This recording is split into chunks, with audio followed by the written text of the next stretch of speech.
The boxing bag swayed under my fists like a guilty conscience. Sweat dripped onto the cracked concrete floor of Lou's gym, mixing with tears and broken dreams.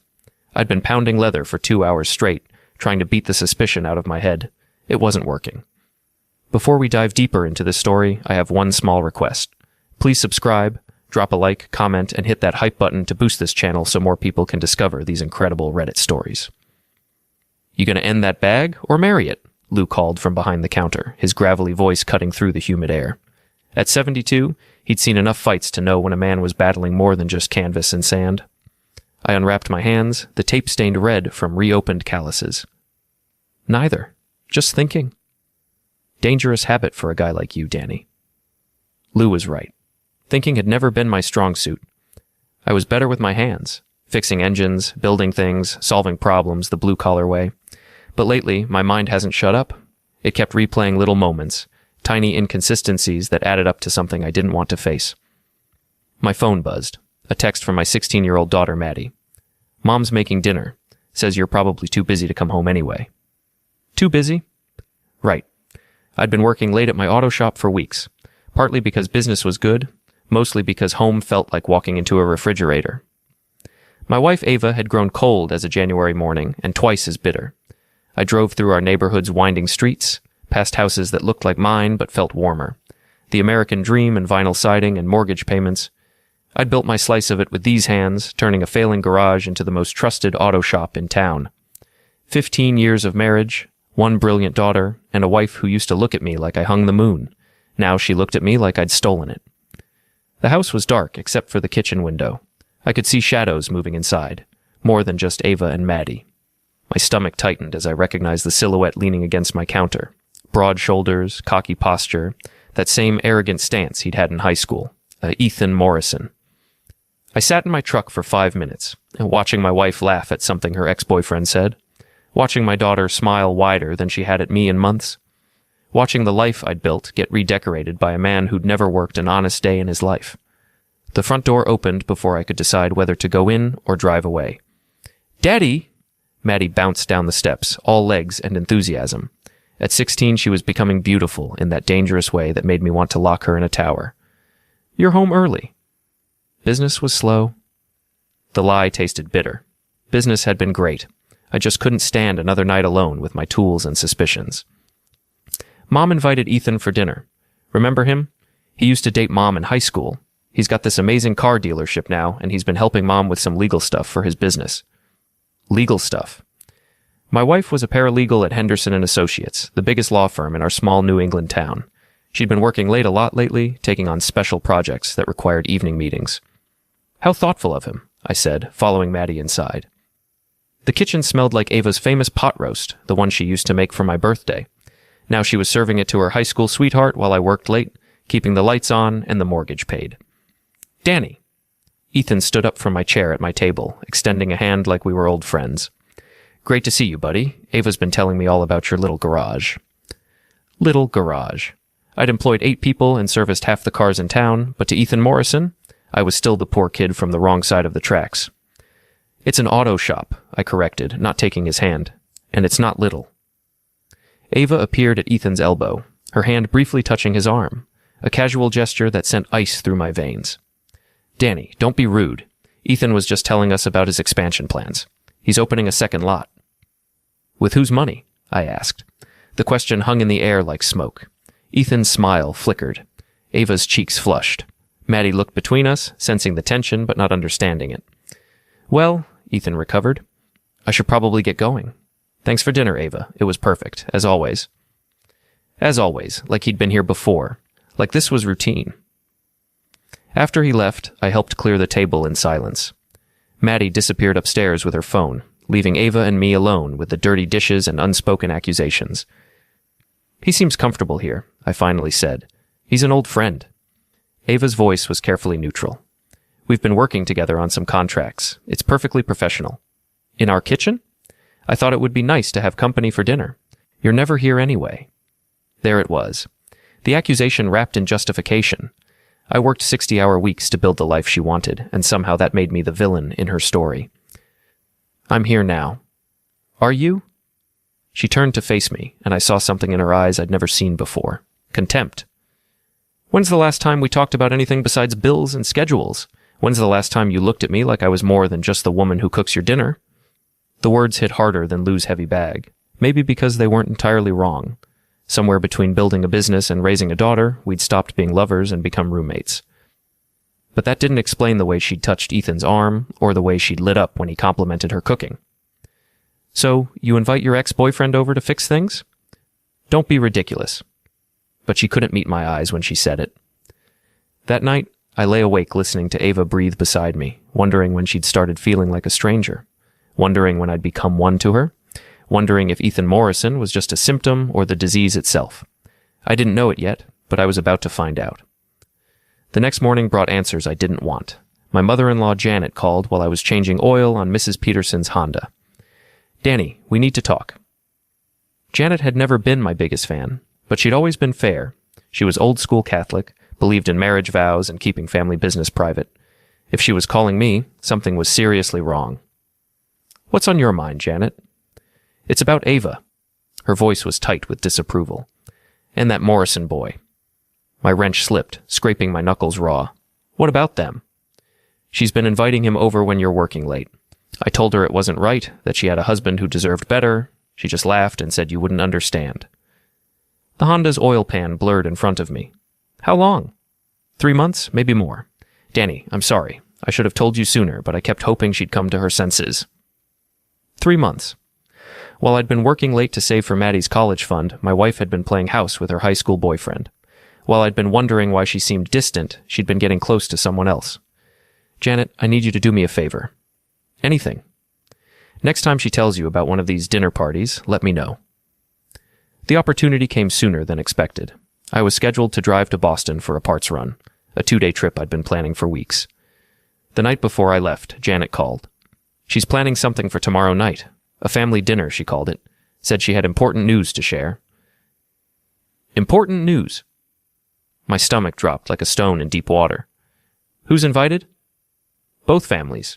Your parents, me, Maddie, and that Morrison boy." She seemed very excited about it.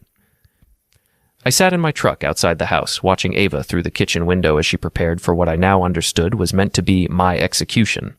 She was making her famous pot roast again, setting the good china, arranging flowers like this was a celebration. Maybe for her it was. I called my foreman and told him to handle the Boston run without me, then I called Janet back. "I need you to do something for me at dinner tomorrow night." "What kind of something?" "The kind that might save my marriage, or end it." The next evening, I parked 3 blocks away and walked through the Hendersons' backyard to reach my own kitchen window. 20 years ago, I would have felt ridiculous skulking around my own property. Now it felt necessary. Through the window, I watched my wife orchestrate what she clearly thought would be the most important dinner party of her life. She'd pulled out all the stops, cloth napkins, wine glasses, even candles. The good silverware that usually only appeared at Christmas gleamed under the dining room chandelier.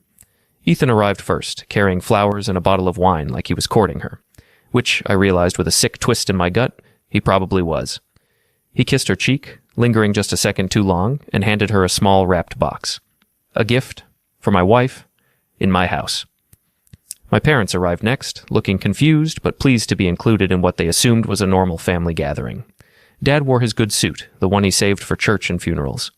Mom carried her famous apple pie, the recipe she'd never shared with anyone, not even Ava. Janet came last, and I could see the tension in her shoulders as she hugged her daughter. She knew what was coming, even if she didn't know exactly how I planned to handle it.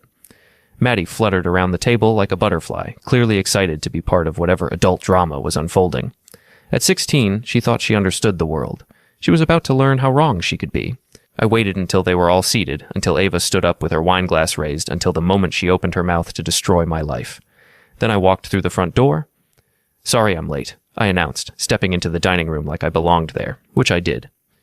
Traffic was murder coming back from Boston. The silence that followed was so complete I could hear the grandfather clock ticking in the hallway. Ava's wine glass froze halfway to her lips. Ethan's fork clattered against his plate. My parents looked confused. Maddie looked annoyed. Only Janet smiled. "Danny." Mom recovered first, always the peacemaker. "We thought you were out of town." Change of plans. I pulled out the empty chair next to my father, the one Ava hadn't set because she'd thought I wouldn't be there to use it. "Don't let me interrupt. Ava, you looked like you had something important to say." My wife's face had gone pale, then red, then pale again.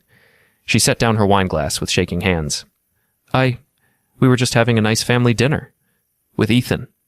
I nodded toward her high school sweetheart, who was studying his plate like it contained the secrets of the universe. How thoughtful. Though I have to say, it's interesting that my business trip getting canceled is such a surprise. Usually wives know when their husbands are coming home. You didn't call, Ava said weakly. Neither did you. About a lot of things, apparently. Dad cleared his throat.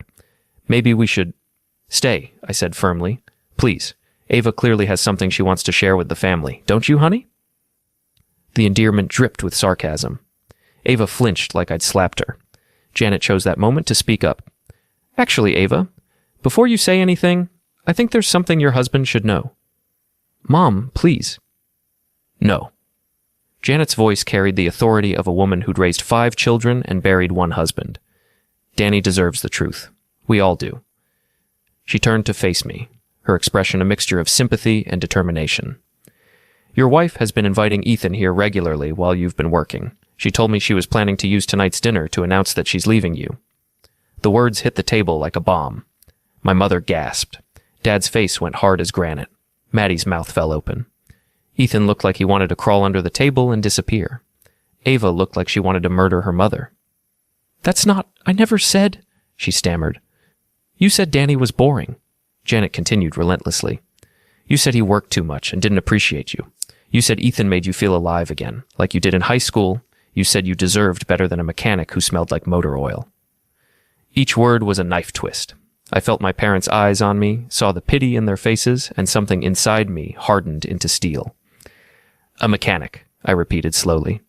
That's what I am to you? After 15 years of marriage, after building a business that supports this family, after working 60-hour weeks so you could have this house and Maddie could have everything she wanted, I'm just a mechanic who smells like motor oil. Danny, that's not what I meant. Then what did you mean? I stood up, my chair scraping against the hardwood floor I'd refinished with my own hands. When you were planning this little dinner party to humiliate me in front of both our families, what exactly did you mean? Ethan finally found his voice. Look, Danny, maybe we should talk about this privately. Privately? I laughed, and it sounded bitter even to my own ears. Like you and my wife have been talking privately for 3 months, like the private conversations you had in my kitchen while I was working late to pay for the food you were eating. It's not like that, Ava said desperately. We're just friends. We were just catching up. Friends. I pulled out my phone and scrolled to the photos I'd taken 2 nights ago. Is this what you call friendship? I showed them the picture of Ava and Ethan kissing in the parking lot of the Riverside Motel, then the one of them going into room 237, then the one of them coming out 2 hours later, her hair messed up and his shirt wrinkled. The silence was deafening. My mother started crying quietly. Dad's hands clenched into fists. Maddie stared at the phone like she couldn't process what she was seeing. Where did you get these? Ava whispered. I followed you Tuesday night when you said you were working late on a big case. Imagine my surprise when your big case turned out to be Ethan Morrison's zipper. Danny, Mom gasped. Sorry, Mom, but I think we're past worrying about language, don't you? I pocketed the phone and looked around the table. So here's what's going to happen. Ava, you want out of this marriage? Fine. You can have your divorce. But you're not getting the house, you're not getting alimony, and you're sure as hell not getting to play the victim. You can't just... I can, and I will. See, while you were playing house with your boyfriend, I was talking to a lawyer. A good one. Better than anyone at Henderson and Associates, I'd bet. Turns out adultery still means something in this state, especially when you have photographic evidence. Ethan stood up abruptly. I should go. Sit down, I said quietly. The tone made him freeze. You wanted to be part of this family dinner, you're going to stay for dessert. Danny, please, Ava tried again. Can't we discuss this reasonably? Reasonably? I laughed again. You plan to ambush me at a family dinner, humiliate me in front of my parents, and destroy our marriage for a man who's been married 3 times and owns more debt than assets. But sure, let's be reasonable. I turned to Ethan, who was sweating despite the air conditioning. Tell me, Ethan, what exactly do you see in my wife? Is it her sparkling personality, or the fact that she comes with a house and a business that could help you out of your financial troubles? I don't know what you're talking about. Don't you? Morrison Motors is 3 months behind on its lot rent. You owe the bank $200,000, and your credit rating is somewhere south of terrible. But Ava doesn't know that, does she? She thinks you're successful. The color drained from Ethan's face. How did you? Small town? Big mouth? Your banker plays poker with my accountant. Amazing what people talk about when they've had a few beers. I looked at my wife, saw the confusion and dawning horror in her eyes as she realized her knight in shining armor was riding a repoed horse. So, here's the deal, I continued. Ethan, you're going to get up, walk out of my house, and never contact my wife again. If I see you, if I hear you've called her, if you so much as drive down my street, I'll make sure everyone in town knows exactly how broke you really are. You can't threaten me. I'm not threatening you. I'm promising you. And Ava? I turned to my wife, who was crying now, makeup running down her cheeks like black rain. You want a divorce? You'll get one, but you'll get it on my terms, not yours. I walked to the front door and held it open. Ethan, your exit. He left without another word, practically running to his car. I watched through the window as he fumbled with his keys, desperate to escape the wreckage of whatever plan he and Ava had cooked up. When I turned back to the dining room, my family was staring at me like I'd grown a second head. Well, I said, sitting back down and reaching for the mashed potatoes. Who wants to talk about the weather? The next morning, I woke up alone. Ava had spent the night at her mother's house, taking Maddie with her. The house felt different without them, not empty exactly, but cleaner somehow, like an infected wound that had finally been drained. I made coffee and sat at the kitchen table where, 12 hours ago, my wife had planned to destroy my life. The morning sun streamed through windows I'd installed myself, illuminating the life I'd built with my own hands, a life that was apparently worth so little to the woman I'd shared it with. My phone rang. Lou's gravelly voice cut through my brooding. Heard you had some excitement last night? Small towns, news traveled faster than gossip, and gossip traveled at light speed. Where'd you hear that? Janet stopped by this morning, wanted to make sure you were okay, said you handled yourself pretty well. Did I? Because I feel like I just blew up my life. Son, your life was already blown up. You just finally noticed the crater. Lou was right, as usual. The marriage had been dying for months, maybe years. I'd just been too busy working to see it, too invested in the idea of what we'd built to notice when the foundation started cracking. What do I do now? Now? Now you stop being the victim and start being the villain. Sometimes that's the only role left worth playing. I spent the morning at the shop, losing myself in the familiar rhythm of diagnosis and repair. Cars didn't lie to you, they didn't cheat on you. When something was broken, you could see it, fix it, make it better than it was before. Around noon, my lawyer called. Danny, it's Tom Bradley. I've got some good news and some bad news about your situation. Tom had handled the legal work when I bought the shop. He was a straight shooter, which in my experience was rare among lawyers. Give me the bad news first. Your wife hired Henderson and Associates this morning. They're going to fight the adultery angle, claim the photos were taken without consent, try to make you look like a stalker. My stomach tightened. And the good news? Henderson and Associates doesn't know I've got copies of your wife's text messages. What text messages? The ones she sent to Ethan Morrison over the past 3 months. Turns out your phone plan includes message backups for all family devices. Very convenient for billing purposes. Very inconvenient for cheating spouses. I felt a smile tug at the corner of my mouth. How inconvenient? Let's just say your wife has a very colorful way of describing her feelings for Mr. Morrison, and her feelings about you. I particularly enjoyed the one where she called you a boring loser who thinks changing oil is a career. The words stung, but they also freed something inside me. The last vestige of guilt I'd been carrying evaporated like morning dew. Tom, I want you to do me a favor. What kind of favor? The kind that makes sure everyone understands exactly who they're dealing with. That afternoon, I drove to Morrison Motors. The lot looked exactly like what it was. A failing business run by a man who'd peaked in high school. Half the cars had been there so long they'd grown dust like fur. The office trailer needed paint, and the sign was missing 2 letters. Ethan was inside, on the phone with someone who was clearly not happy with him. I understand you need the payment, but I need more time, he was saying. Just another month, maybe 2. I knocked on the door frame. He looked up, saw me, and his face went white. I'll call you back, he said quickly, hanging up. Rough day? I asked, stepping inside uninvited. What do you want, Danny? Just wanted to see how business was going. Sounds like it's going great. He tried to puff up, reclaim some of the arrogance he'd shown at my dinner table. My business is none of your concern. Actually, it is. See, when you're sleeping with my wife, your problems become my problems. Especially when she's planning to leave me for you. I'd hate for her to be disappointed when she finds out her new boyfriend can't even keep the lights on. Get out. In a minute. I sat down in the chair across from his desk, making myself comfortable. First, I want to make sure we understand each other. You're broke. Your business is failing. You owe money to people who don't like to wait for payment, and my wife was your ticket out. That's not true, isn't it? Come on, Ethan. We've known each other since high school. You were always looking for the easy way out, the shortcut, the angle that would get you what you wanted without having to work for it. Ava was just your latest scheme? He stood up, trying to loom over me.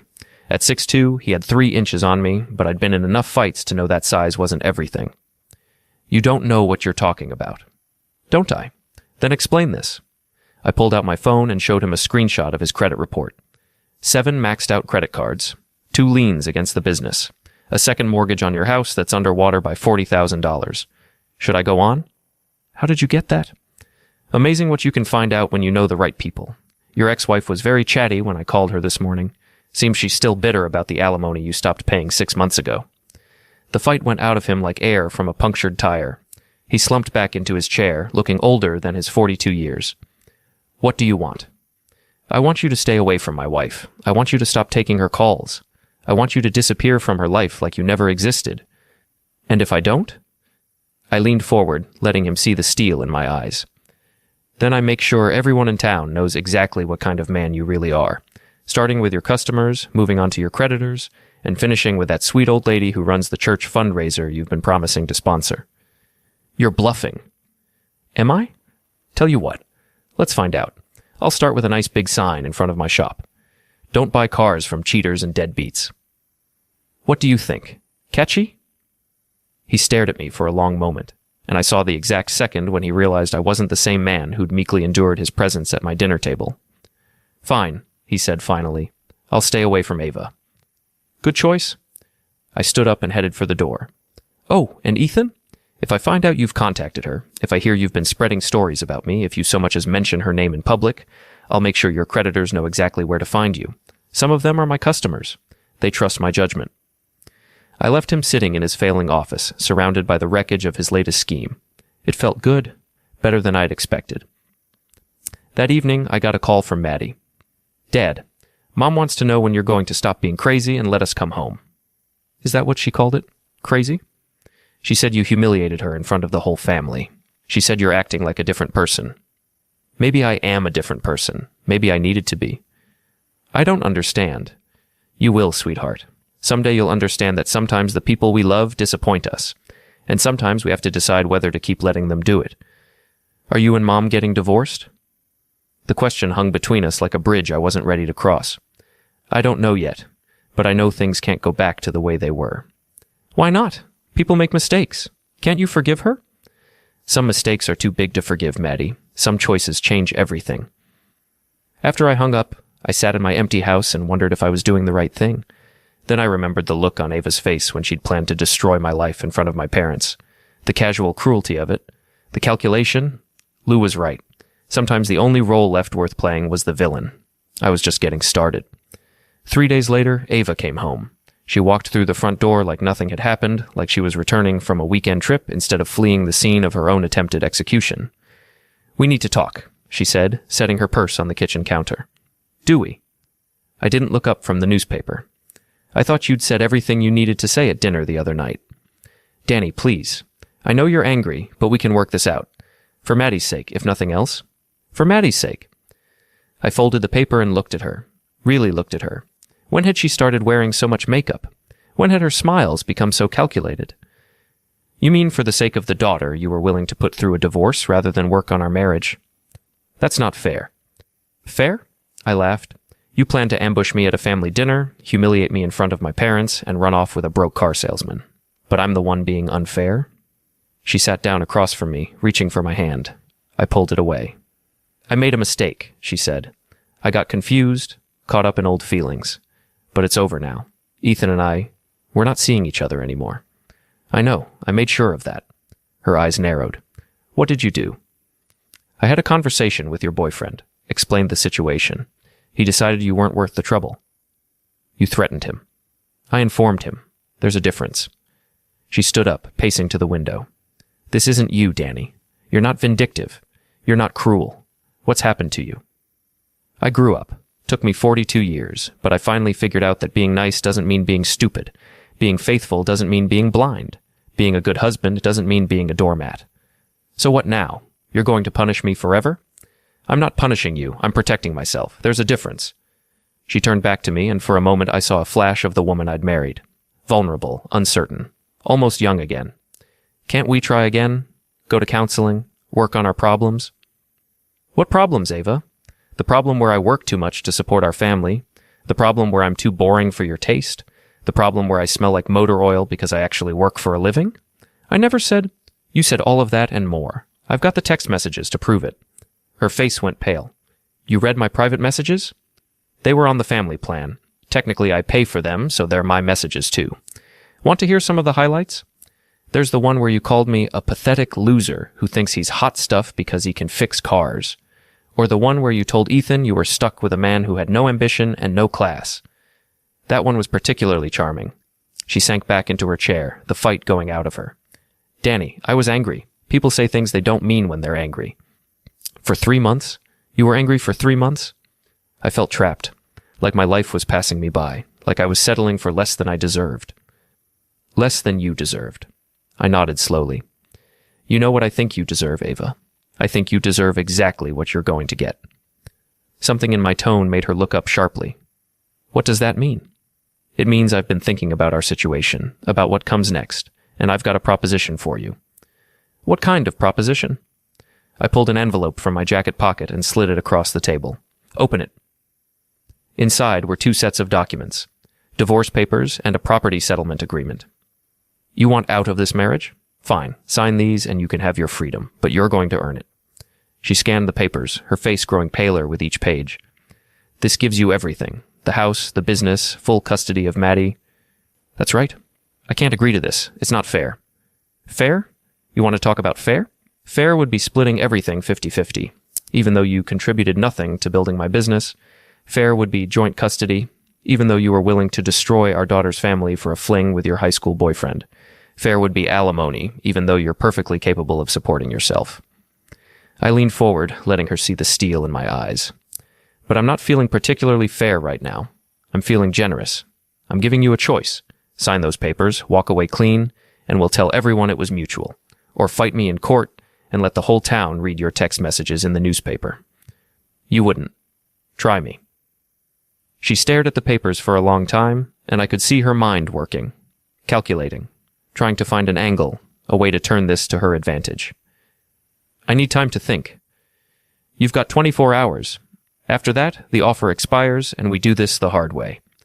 She gathered up the papers and headed for the door. At the threshold, she turned back. This isn't over, Danny. Yes, it is. You just don't know it yet. That night, I called Lou. How'd she take it? About like you'd expect. She's looking for an angle. There isn't one. Tom Bradley's good at what he does. I know, but she'll try anyway. That's who she is. You sound different, son. Harder. Maybe I needed to be harder. Maybe I've been soft for too long. Just make sure you don't become something you can't live with. After I hung up, I sat in my workshop behind the house, surrounded by the tools and projects that had always been my refuge. Half-finished furniture, restored engine parts, the detritus of a man who liked to fix things, but some things couldn't be fixed. Some things were broken beyond repair. The next morning brought my answer. Not from Ava, but from Tom Bradley. She hired a private investigator, he told me. Professional outfit from Boston. They're digging into your finances, your business, looking for anything they can use. Let them dig. I've got nothing to hide. That's not the point. The point is she's not going down without a fight. You need to be ready for whatever they throw at you. What can they throw?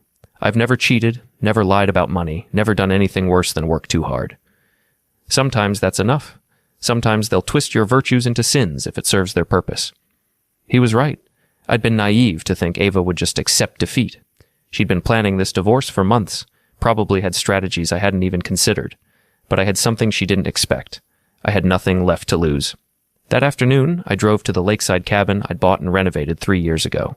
It was supposed to be our retirement retreat, a place where Ava and I would grow old together. Instead, it had become another symbol of dreams that died hard. The cabin sat on 5 acres of pine and birch, overlooking a lake so clear you could see the bottom 20 feet down. I'd rebuilt it from the foundation up, installing new plumbing, rewiring the electrical, adding a stone fireplace that could heat the whole place. It was beautiful. It was peaceful. And it was about to become the stage for the final act of my marriage. I spent the evening preparing, setting up cameras in discrete locations, testing the Wi-Fi connection, making sure everything was ready for what came next. Then I called Ava. "I've been thinking about what you said, about trying again." "Really?" The hope in her voice was almost pathetic. "Really. Why don't you come up to the cabin this weekend? We can talk without distractions, figure out where we go from here." "I'd like that. Should I bring Maddie?" "Let's make it just us for now. We need to work through our issues before we involve her." "Okay. Saturday afternoon?" "Perfect. I'll have everything ready." After I hung up, I called Tom Bradley. "I need you to do something for me, something that might not be entirely legal." "Danny, I can't."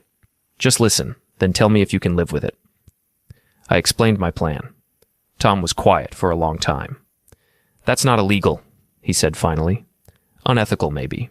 Definitely ruthless. But not illegal." "Can you live with it?" "The question is, can you?" I looked out at the lake, at the water that reflected the sky like a mirror. Soon it would reflect the truth. All of it. "Yeah," I said. "I think I can." Saturday arrived gray and cold, with the kind of October wind that stripped leaves from trees and pretense from people. I got to the cabin early, making final preparations for what I knew would be either a reconciliation or a reckoning. I was betting on the reckoning. Ava arrived at 3 o'clock, driving the BMW I'd helped her pick out 2 years ago. She dressed carefully. Jeans that showed off her figure, a sweater that brought out her eyes, makeup applied with surgical precision.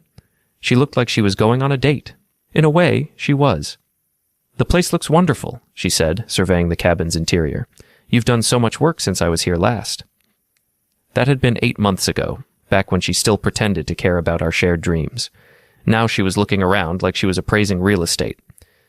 "I thought we could talk by the fire," I said, "like we used to." "I'd like that." I opened a bottle of wine, her favorite, a Pinot Grigio that cost more than I usually spent on a week's worth of groceries. She settled onto the couch, tucking her legs under her like a cat. For a moment, I could almost pretend we were the couple we used to be. Almost. "Danny, I want you to know how sorry I am. About everything. About Ethan. About the things I said. About the way I handled our problems." "Are you?" "Sorry, I mean." "Of course I am. I love you. I've always loved you, even when I was confused about other things." "Confused? That's an interesting way to put it." She leaned forward, her hand finding mine. "I know I hurt you. I know I made terrible mistakes. But we can get past this. We can be stronger than we were before." "Can we? Even after everything you said about me? Everything you planned to do?" I was angry. People say things they don't mean when they're angry. "Show me your phone." The request caught her off guard. "What?" "Your phone. Show me your text messages with Ethan from this week." "Danny, that's not—" "Show me, or this conversation is over." She hesitated, then pulled out her phone. I scrolled through her messages, finding what I'd expected to find. What I'd hoped not to find, but expected anyway. Tuesday. "Danny wants to reconcile. This might be my chance to get a better settlement." Wednesday. "He's taking me to the cabin. If I play this right, I might not need a lawyer." Thursday. "Wish me luck. By Sunday, I'll either have my old life back or a much better divorce deal." I handed the phone back to her. "Still confused?" Her face had gone pale, but she tried to recover. "Danny, you don't understand. I was just what? Just planning to manipulate me one more time? Just trying to figure out how to get the most money out of our divorce? Just playing the loving wife long enough to improve your negotiating position?" "It's not like that." "Then what is it like, Ava? Explain it to me." She stood up, pacing to the window that overlooked the lake. "You want the truth? Fine. The truth is that I'm 40 years old, and I feel like my life is over. The truth is that I married you when I was 25 and didn't know what I wanted. The truth is that I've spent 15 years watching other women marry doctors and lawyers and businessmen while I got stuck with a mechanic. There it is." I felt something cold and final settle in my chest. The real truth. Not that you were confused or angry or going through a phase. You think you married beneath yourself. I didn't say that. You didn't have to. It's been written all over your face for years. Every time someone asks what your husband does for a living. Every time we go to one of your office parties and I'm the only guy there without a college degree. Every time you introduce me as Danny, he owns a garage. You're being ridiculous. Am I? Tell me something, Ava. When you were planning your new life with Ethan, did you bother to check his credit report? Did you look into his business? Did you do any research at all, or were you just so desperate to trade up that you didn't care? What are you talking about? I pulled out a folder I'd prepared, full of documents I'd gathered over the past week. Ethan Morrison is broke. Worse than broke. He's drowning in debt. His business is failing, his house is mortgaged to the hilt, and he owes money to some very unpleasant people. She took the folder with shaking hands, scanning the papers inside. With each page, her face grew paler. This can't be right. It's all right. Credit reports, bank statements, court filings. Your knight in shining armor is riding a repoed horse. How did you get all this? Amazing what you can find out when you actually try. Something you might have considered before you decided to blow up our marriage for him. She sank back onto the couch, the folder scattered around her like the pieces of her broken dreams. He told me he was successful. He said he was expanding his business. He lied. Just like you lied to me. Just like you've been lying to yourself. What do you want from me, Danny? What do you want me to say?